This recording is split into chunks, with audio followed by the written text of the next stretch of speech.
what would you say? You said that the Swedish intelligence was very good at counter-terrorism. Yes. In what way? Sweden, the reason Sweden has developed a more than a fair expertise in counterterrorism stems from the problems that Sweden experienced in the 1960s and 1970s with, for example, Palestinian terrorists using Sweden as a base of operations. Black September, the PFLP all operated in Stockholm, and the Swedish police and the domestic security service became very good at tapping their phones and opening their mail and following them around Stockholm. I think the Swedish government's main concern was, we don't want any terrorist attacks here in Sweden, so we have to make sure that what these people are doing in our country doesn't violate our neutrality or endanger Swedish citizens. But over time, the Swedish security service became very good at, surreptitiously breaking into apartments and photocopying mail and things like that. But they've been doing this since even before World War II. In fact, you can make the argument that Swedish security service is much better at these things than the FBI is in the United States. They're more professional. To what extent has the Swedish skills been helpful to the U.S. in recent years? In recent years, one of our main concerns, as in the U.S. government's concerns, is the signs of growing radicalization amongst the Muslim populations in Western Europe. This is obviously, it's not just a U.S. concern, it is, I think, an important concern of every European government.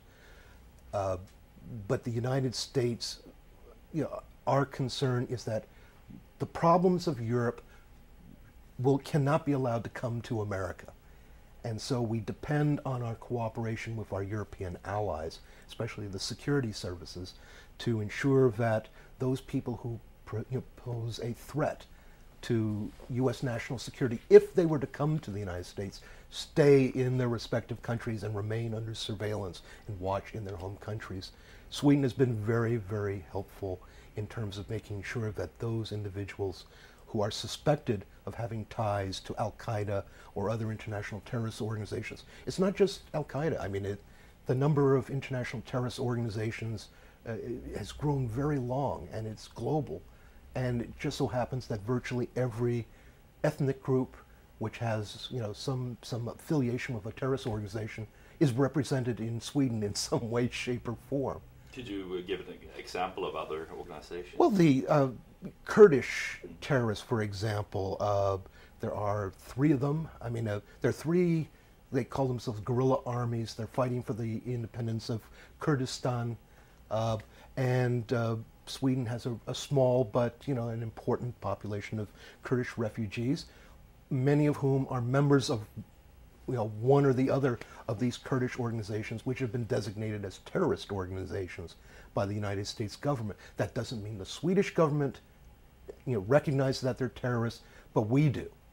And so there's some commonality of interest in that Sweden recognizes or understands that we would prefer that these people not come to the United States or their activities never, interfere with our politics in the United States. And Sweden provides the U.S. with that Yes. information. Okay. Yes, and not just, Sweden has accepted over 100,000 refugees in the last couple of years, many of whom have political affiliations which we are not happy about.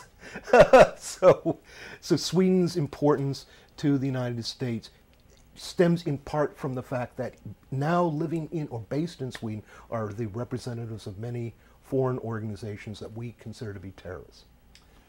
Right. Could you describe the trade with intelligence? How does that work? The trade in intelligence is as old as the Bible. It's